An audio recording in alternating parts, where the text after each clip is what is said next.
அமெரிக்க அதிபர் Donald Trump Iran மீது தாக்குதல் நடத்தி உலக நாடுகளின் பொருளாதாரத்தை ஆட்டம் காண வைத்து வரும் நிலையில் புதிய வரிகளின் மூலம் அடுத்த அதிரடியை ஆரம்பித்திருக்கிறார். இந்தியா, சீனா, இங்கிலாந்து உள்ளிட்ட 60க்கும் மேற்பட்ட நாடுகள் மீது புதிய சுங்க வரிகளை டிரம்ப் அறிவித்துள்ளார். ஃபோர்ஸ்ட் லேபர், அதாவது கட்டாய தொழிலாளர் மூலம் தயாரிக்கப்படும் பொருட்களின் இறக்குமதியை தடுக்க போதுமான நடவடிக்கை எடுக்கவில்லை என்ற காரணத்தால் இந்த நடவடிக்கை மேற்கொள்ளப்பட்டதாக வெள்ளை மாளிகை விளக்கம் அளித்துள்ளது.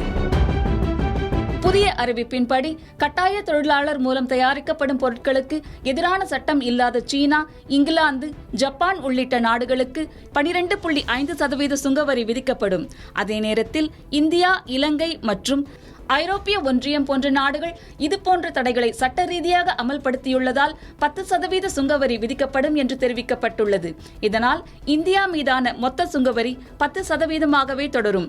முன்னதாக இந்தியாவுக்கு கூடுதலாக 12.5% அபராத சுங்கவரி விதிக்கப்படும் என டிரம்ப் எச்சரித்திருந்த நிலையில் இந்தியா உள்ளிட்ட சில நாடுகள் கட்டாய தொழிலாளர் பொருட்களுக்கு தடை விதிக்கும் நடவடிக்கைகளை மேற்கொண்டதால் இந்த சலுகை வழங்கப்பட்டதாக வெள்ளை மாளிகை விளக்கம் அளித்துள்ளது. இந்த புதிய சுங்கவரி இன்று முதல் அமலுக்கு வருகிறது.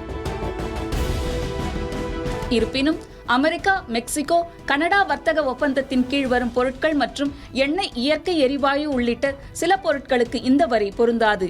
கட்டாய தொழிலாளர் மூலம் தயாரிக்கப்படும் பொருட்களின் இறக்குமதியை அமெரிக்கா பல ஆண்டுகளாக கடுமையாக கட்டுப்படுத்தி வருவதாகவும் இதுபோன்ற நடவடிக்கையை மற்ற நாடுகளும் தீவிரமாக அமல்படுத்த வேண்டும் என்றும் அமெரிக்க வர்த்தக பிரதிநிதி ஜேமிசன் கிரீத் தெரிவித்துள்ளார். மேலும் அதிக உற்பத்திக்கு மானியம் வழங்கும் நாடுகளின் பொருட்கள் மீதும் விரைவில் கூடுதல் சுங்கவரி விதிக்க டிரம்ப் நிர்வாகம் திட்டமிட்டுள்ளதாக தகவல்கள் தெரிவிக்கின்றன.